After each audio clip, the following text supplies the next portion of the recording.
السلام عليكم ورحمة الله وبركاته. معكم مالك محمد من قناة مالك توتوريال. أهلا ومرحبا بكم في درس جديد النهاردة. لا لا لا لا لا لا.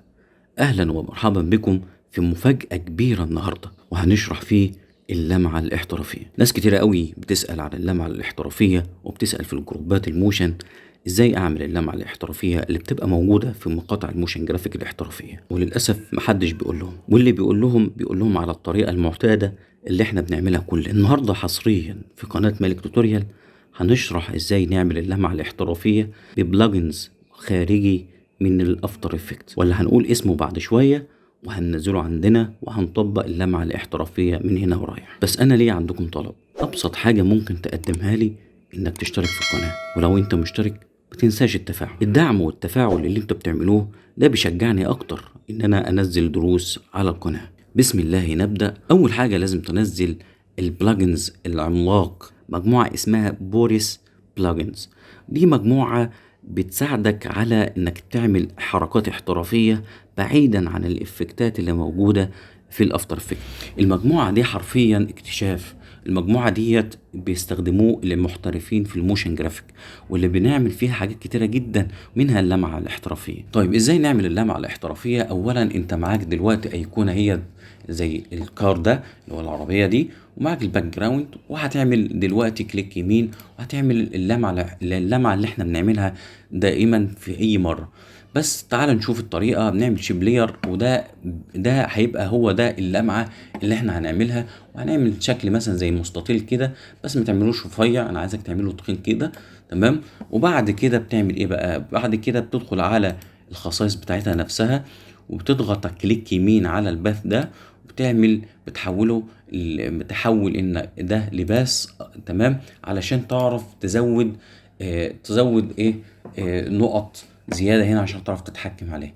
بعد كده بتعمل البين تول، بتعمل هنا كده، بتضغط على نص المسافة هنا، وبتفضل ايه، انت ضغطة وضغطة مستمرة لحد دلوقتي، لحد ما يبقى معاك كيرف زي ده كده. ما تعملش ضغطة وتسيبها، لا، ضغطة وانا دلوقتي ماسك بالماوس، وبتنزلها كده لحد ايه هنا كده. وكذلك تعمل هنا برضو ضغطة مستمرة. تمام. وتخليها، ما تخليهاش معوجة كده، خليها ايه، مستقيمة كده، بس هي فيها كيرف كده. تمام. عشان هنستفاد منها دلوقتي اهو. طيب بعد كده احنا بنعمل الحركة بتاعتنا، نضغط على الباث نفسه، نيجي هنا مثلا في ثانية رقم 2، وبنعمل ده، او بنعمل ايه اللي هو بنعمل كفريم للباث. نضغط على ده كده، ونسحب الاتنين دول كده، وده هنعمله هنا كده. تمام. وفي السنة رقم 0 مثلا، تاخد برضك بتعلم على الاتنين دول، تعلم على على النقطتين دول كده، وتجيبهم الناحية التانية. تمام. بيتحركوا معاك كده. دلوقتي الكي فريم الاولاني ده اللي هو كان هناك، وده هيمر عليه كده وهيخرج زي ما انت شايف كده. يعني انا عملت 2 من هنا. تمام. عملت 2 في النص علشان اعرف احركهم يمين وشمال، اللي هو يعدي على البتاع. وعملت المستطيل في نص الرسمة عشان اعرف اجيب ده يمين وشمال بالشكل ده.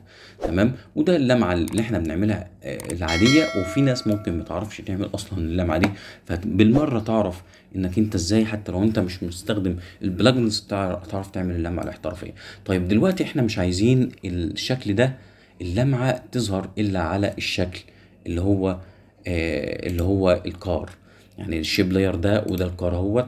احنا عايزين الشيب ده يظهر، اللمعة دي تظهر بس فقط لا غير على السيارة. فانت بتكرر السيارة، كنترول دي، بترفعها فوق الشيب لاير، وتقول الشيب لاير انا عايزك ما تظهرش الا على الكار ده. بتعمله ايه؟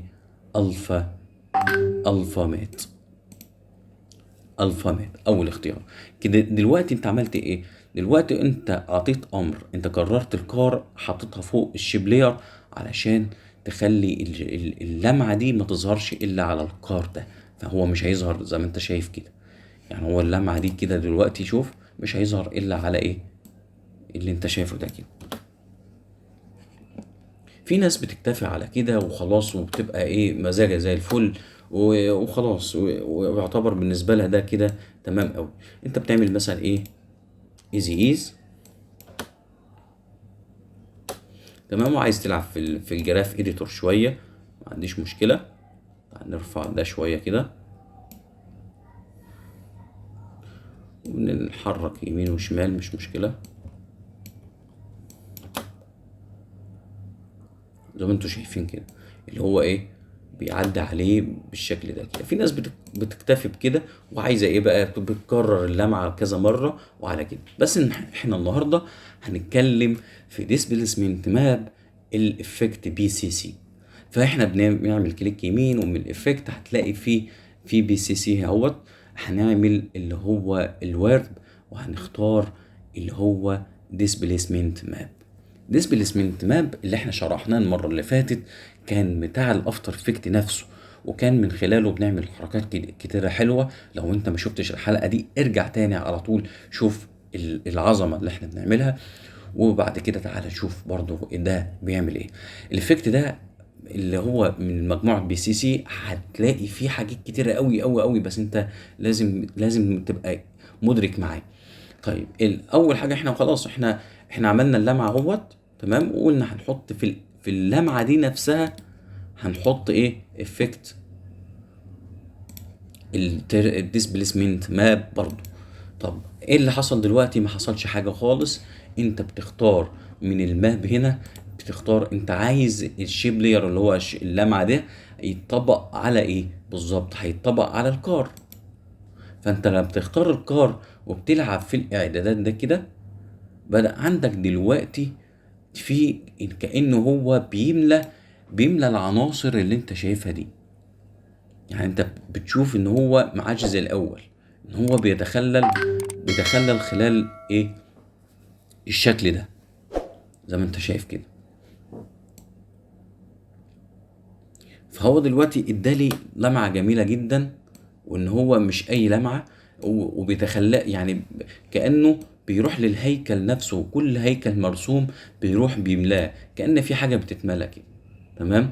ولما انت بتلعب بقى في الخصائص هنا كمان، انت بتلاقي يعني انت لو انت لعبت هنا في الخصائص كده، بتلاقي ايه زي ما انت شايف كده، جميلة جدا.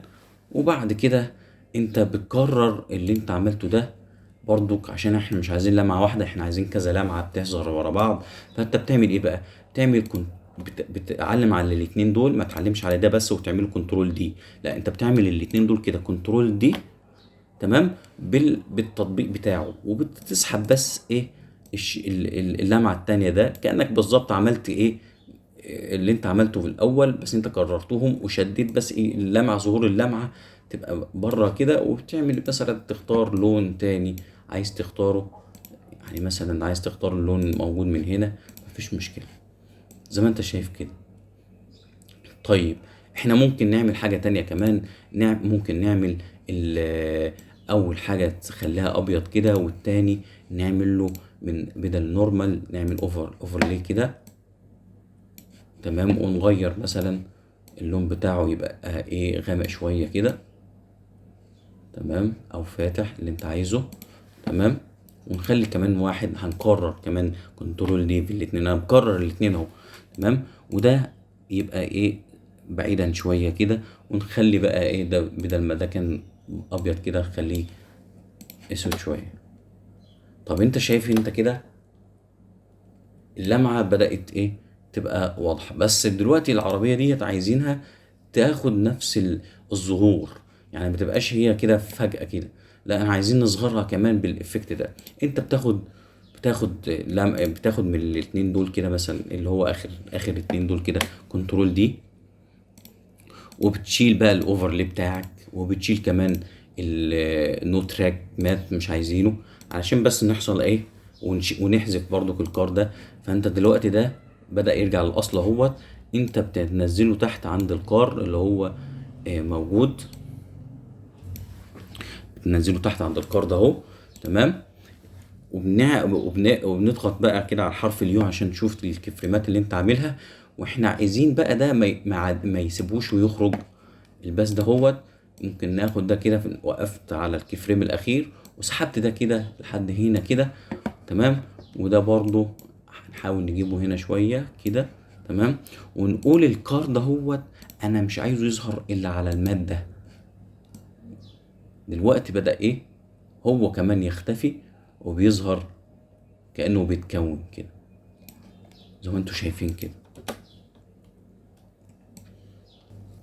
طيب احنا دلوقتي لو عايز انت تظهر انت العربية الاول، طلع بس الحركة اللمعة نفسها شوية قدام، وهتلاقي ايه هي اللي بتتكون بالشكل ده كده. طيب انت عايز كمان تحط جلو في الابيض، حط جلو في الابيض، كليك يمين افكت ساتلايز جلو، والجلو ده بقى ايه زود بقى فيه وكده.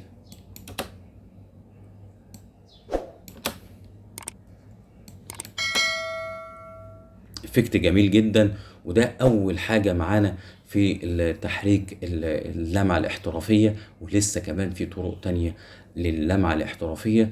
ويعني مستني ان شاء الله دعمكم كده ورأيكم كده في الحلقة دي. وده يعتبر التركاية التانية من اللمعة الاحترافية، والتركاية الاولى اللي شرحناها سابقا في الحلقات السابقة. ده كانت التركاية الأولى، وده التركاية التانية، لسه التركاية التالتة والرابعة إن شاء الله في الحلقات القادمة أو اللي بعد القادمة بإذن الله. المهم إحنا بنمسك إفكت بندرسه جامد جدا جدا، ونشوف إحنا إزاي نطلع منه أفكار ونطلع منه حركات كويسة. وكمان إن شاء الله هندرس إزاي نتعامل مع الإفكتات اللي باقية دي، وإزاي نطلع منه حاجات جميلة جدا. ولو أنت بتطبق مع نفسك كده ممكن ما تعرفش تستخدمه قوي الا اذا كان في بعض الاساسيات بتفهمها انت من الافكت ده. ودعواتكم كده ودعوكم ما تنساش الاشتراك، والسلام عليكم ورحمة الله وبركاته.